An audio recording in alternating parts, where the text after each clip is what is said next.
Nigerian government to give citizens free 42,000 tons of grain.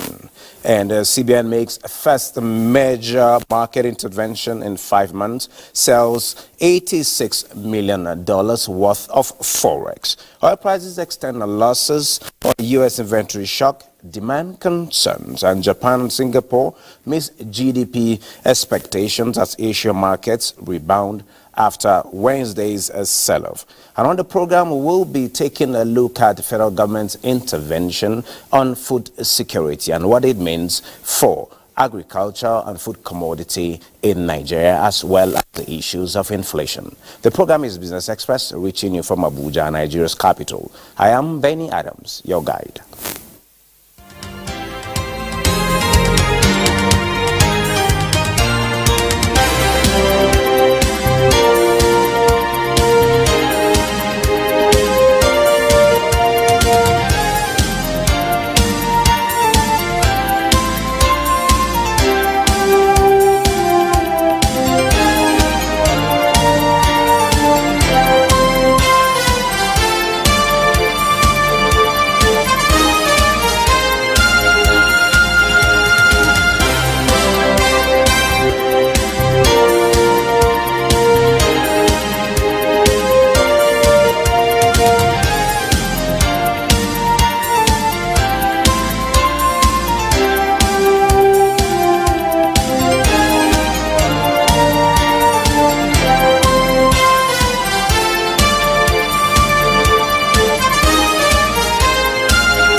Good to have you join us at this time, and it's that time we talk business. We start with the cherry news that the federal government says the food that will be distributed following the order of President Bola Ahmed Tinubu will be free of charge. Minister of Agriculture and Food Security Abubakar Kari disclosed this at a maiden edition of ministerial briefing in Abuja. Musa Baba Aliu reports. President Bola Ahmed Tinubu has last week directed that food items should be released as part of efforts to cushion the effect of food inflation in the country. The directive was to the Ministry of Agriculture and Food Security, which is the custodian of the food strategic reserves. 42,000 tons of assorted food comprising maize, sorghum, millet and cassava flakes are to be released. Minister of Agriculture and Food Security Abubakar Kari explained the modality that will be adopted in the distribution of the food items. Currently, we have 53,000 metric tons of grain reserve. So the 42,000 is in the process of release, and we're waiting for indexes, and we have already started talking with NEMA. To ensure food security in the country, government approved special intervention to support smallholder farmers to produce more. About 1 million rice, maize and cassava farmers are expected to benefit from the intervention during this year's dry season farming. The whole spectrum that we expect to get from the dry season is anywhere between 2.5 to 3 million tons of rice. Now, with the intervention that we're trying to do, we're trying to see at least we achieve nothing less than 1 million tons. 1 million tons will be provided by 500,000 farmers. The minister also announced that farmers that will participate in the second phase of the dry season farming will enjoy 75% discount of all the inputs needed. However, the farmers are expected to release 2 bags of their produce to the Federal Ministry of Agriculture and Food Security after harvest. Heavy-duty equipment will also be available under the Nigeria-Brazil agreement. Now, the federal government on Wednesday had a joint press conference said the 42,000 metric tons of grains will be released to the needy and will be free of a charge, like we had. And the promise to release grains to the public from the National Reserve is a move to cushion the effect of economic hardship on citizens. Now, to shed more light on this development, as well as fashioning other ways of addressing the current living crisis in Nigeria, we have 2 guests joining us on the program. I will I'm expecting to have Ishewu Aliu join us in the studio moments from now. While at present, I have the Chief Executive Officer, Nigerian Economic Summit Group, Dr. Tayo Aduloju, who is joining us virtually. Doctor, a very good morning to you. Thank you for having me and having the NESG. Good morning. Great. The NESG has been a partner in the Nigerian project. You've provided solutions before now. I'm sure you still have more to contribute at this point. With what transpired yesterday, following 42,000 metric tons of food to be distributed to the needy, what does that mean at this point in time? In order to properly, assess the scale of the problem, it's important to note that food insecure Nigerians, in other words, Nigerians that are trying to cope at 1 meal a day, according to the World Food Program, stands at about 99 million Nigerians, approximately 100 million Nigerians. And so we are in a food security crisis that has the humanitarian response side, which is a hunger response, and we have a food security crisis in the needs of food systems response. These are related, but they are not the same. With the hunger response, you have to map for the 100 million food insecure Nigerians, and that requires a national comprehensive hunger response plan. So releases from the Strategic Grain Reserve should actually be based on a well-thought-through hunger response plan and sustained over the medium to the long term, whilst we get those Nigerians back to a place where consumption can pick up, wages can go back to match their capacity to pay for food, etc.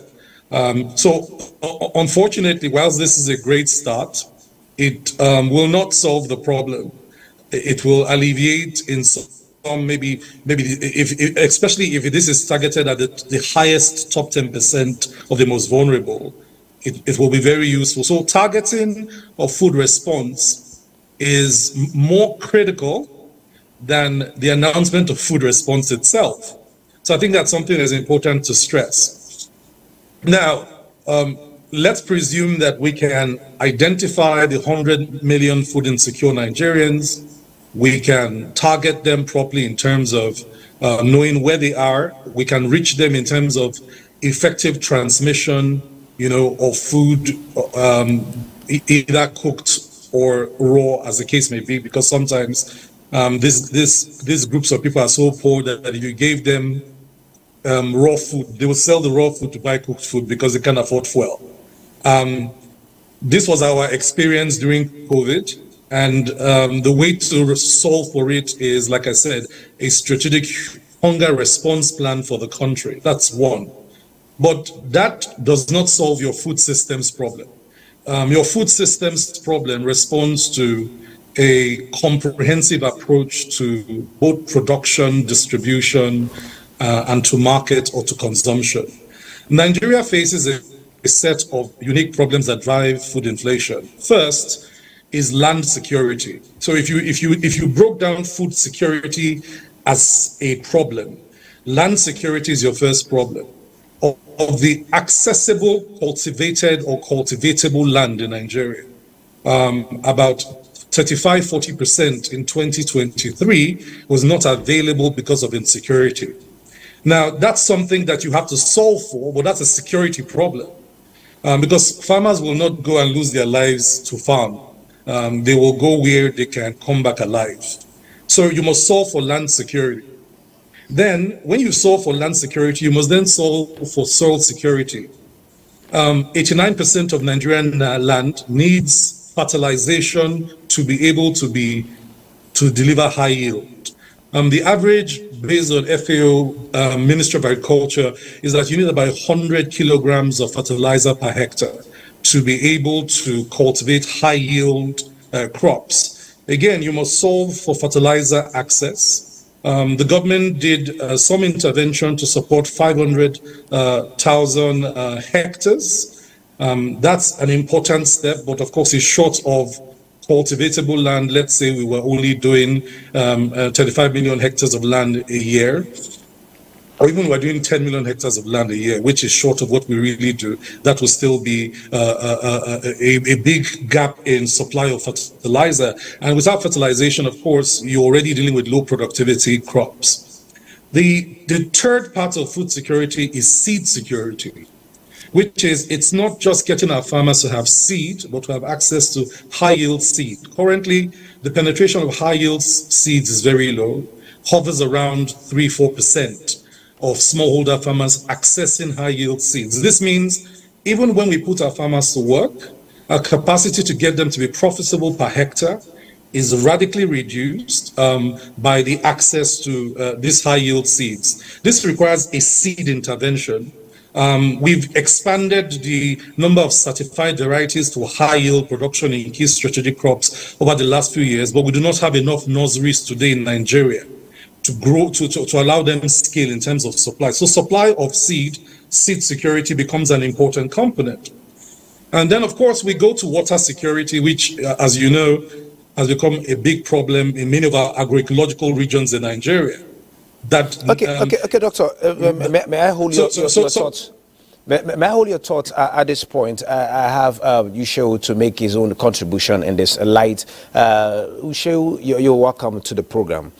Yes, Dr. Tayo was talking about, yes, there are immediate measures that has been put in place to ensure that the food crisis has been solved. But like he said, we were talking about immediate measures as well as long-term measures. Yes, we had the Minister of Agriculture talk about some other long-term measures, medium and long-term measures been put in place, one of which is the dry season farming. These are initiatives that have been on ground. Implementation has been the issue. Where do you think we should go from here? Well, we should go from here. I love the fact presented by Dr. Tayo, especially on food security. He highlighted food security and other security measures that are important for us to have a stable agricultural development programs. But however, what is needed, necessary at the time, is price stability. You see, one of the important aspects of food security is not just the availability of the food in an economy, but the right price to the consumers in that economy. If you take through history, you realize that there are development challenges differently faced by different economies. But in Nigeria today, what we are witnessing is, in fact, one of the most disturbing situations in the history of agriculture in Nigeria, where a rice that is produced has a lot of components that are putting pressure on the price level, meaning that most of the agricultural inputs are costly.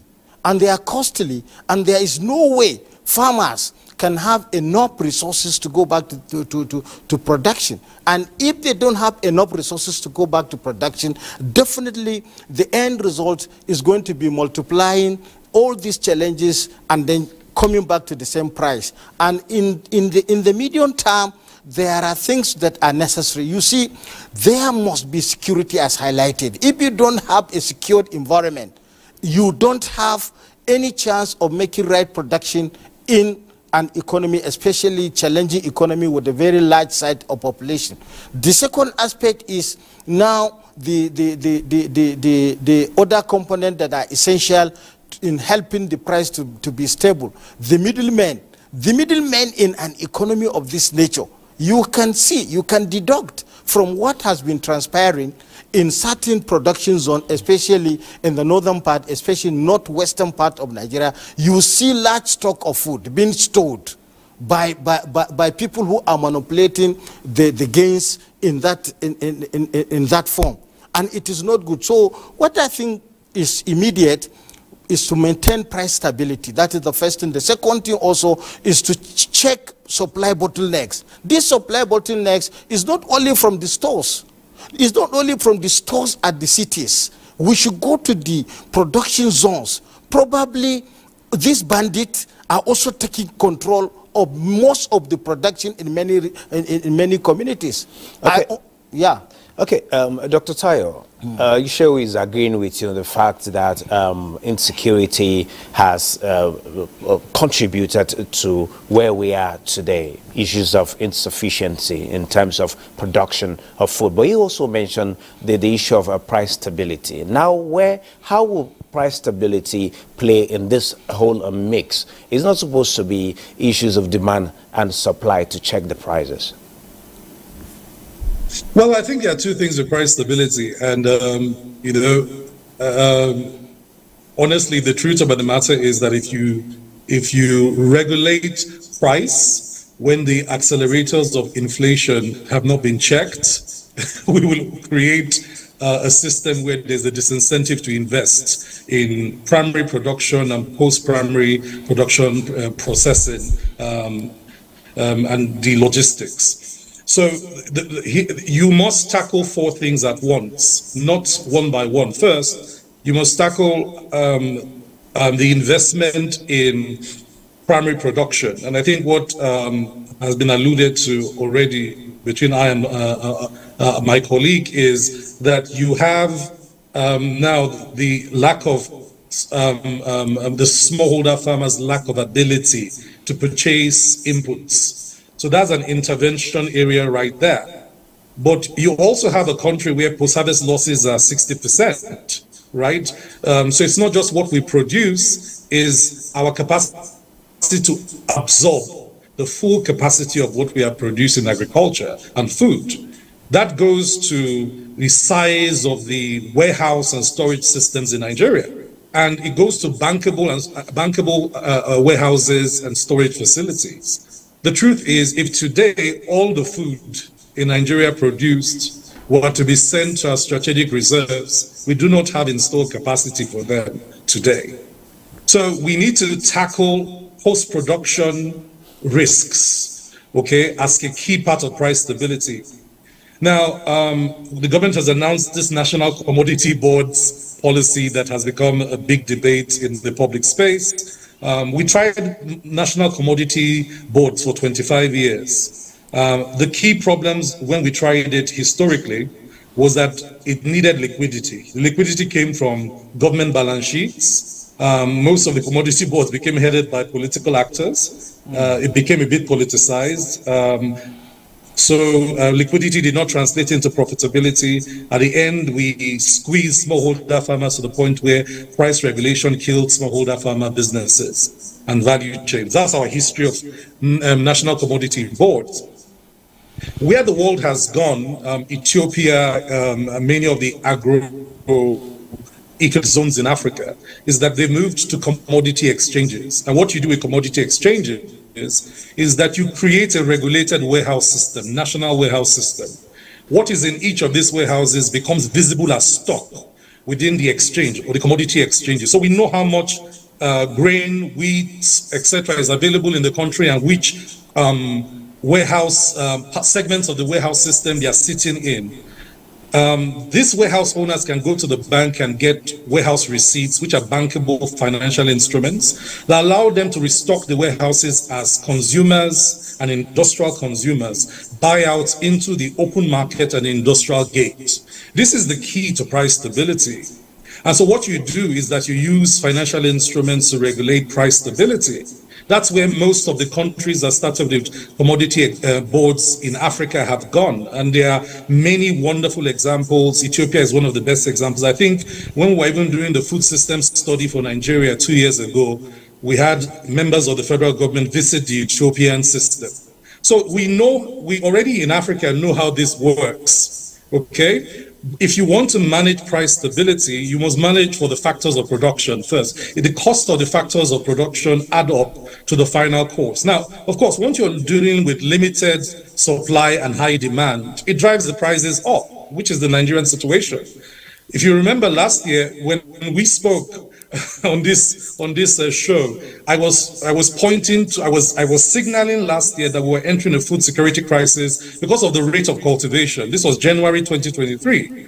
And I noted that by January 2023, we'll start to see the first signs of food security crisis. It was predictable by the size of primary production input investment, especially also calibrated by the demonetization policy of the central bank, where smallholder farmers who needed cash and could not use fintechs as an alternative, basically cultivated less. You must deal with some of that. Those are real issues. But I think that price stability is a component of a system.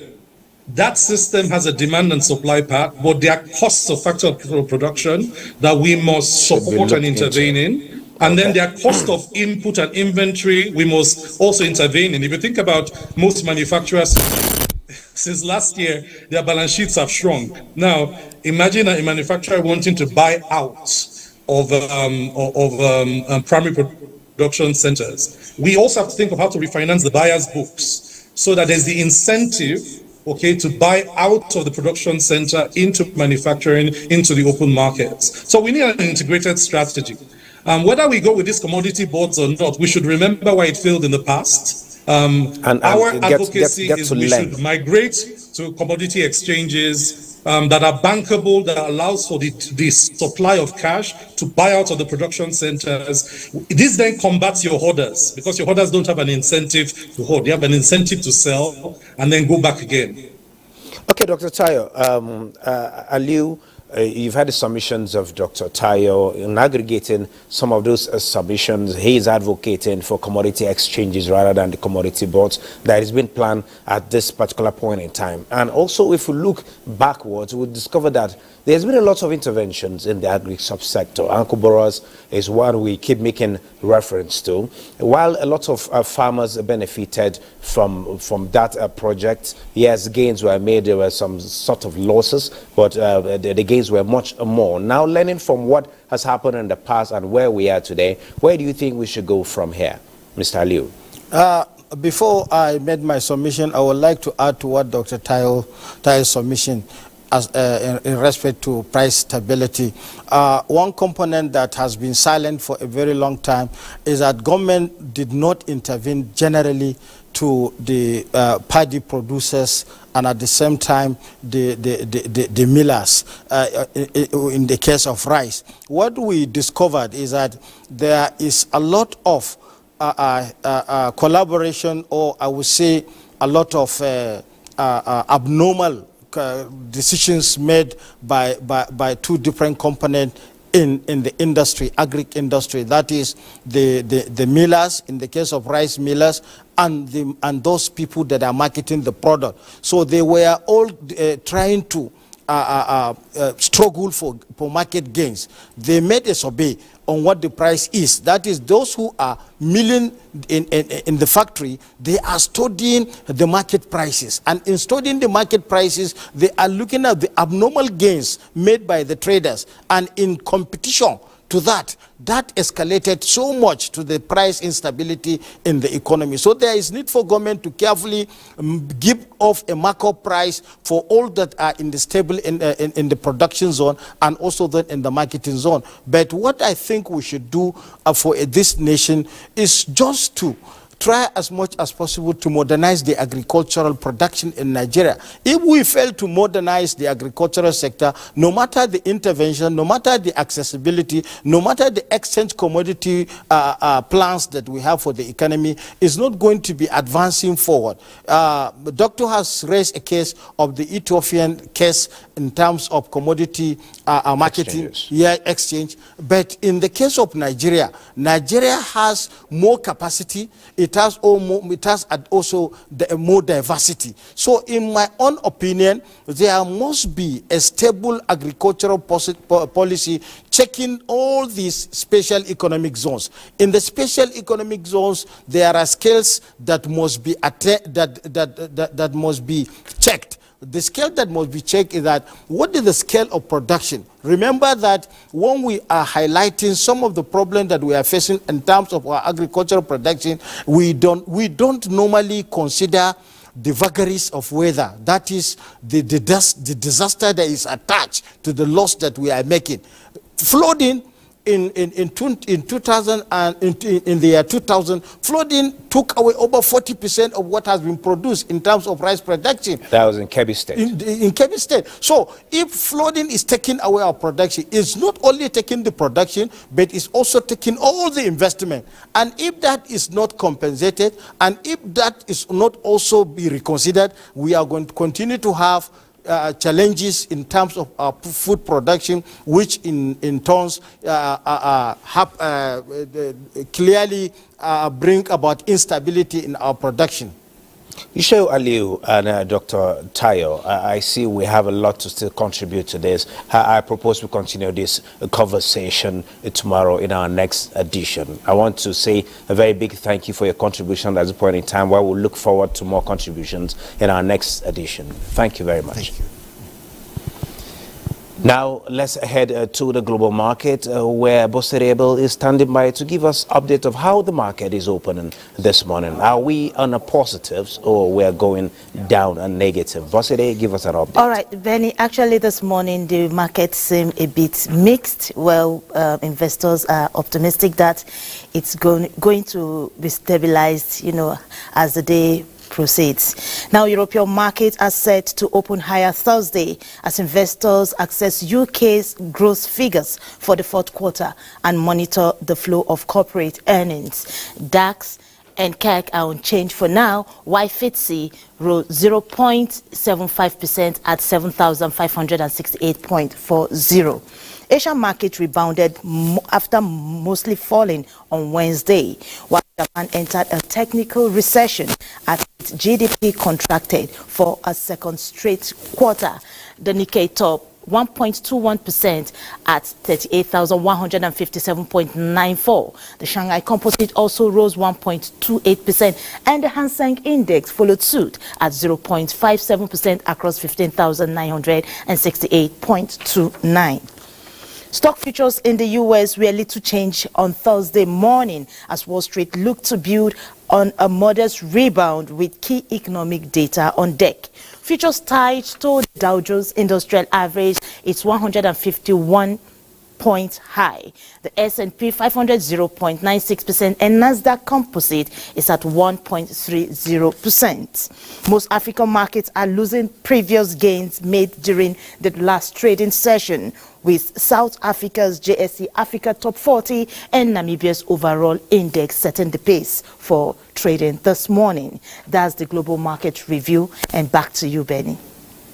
Thank you very much, Abosede, for that update. And this is where we end today's edition of Business Express. We value your feedback, so keep the comments, observations, and suggestions coming. Be informed that all previous episodes are available on YouTube on the NTA's channel. Business Express returns tomorrow, Friday at 3 p.m. Keep a date with us.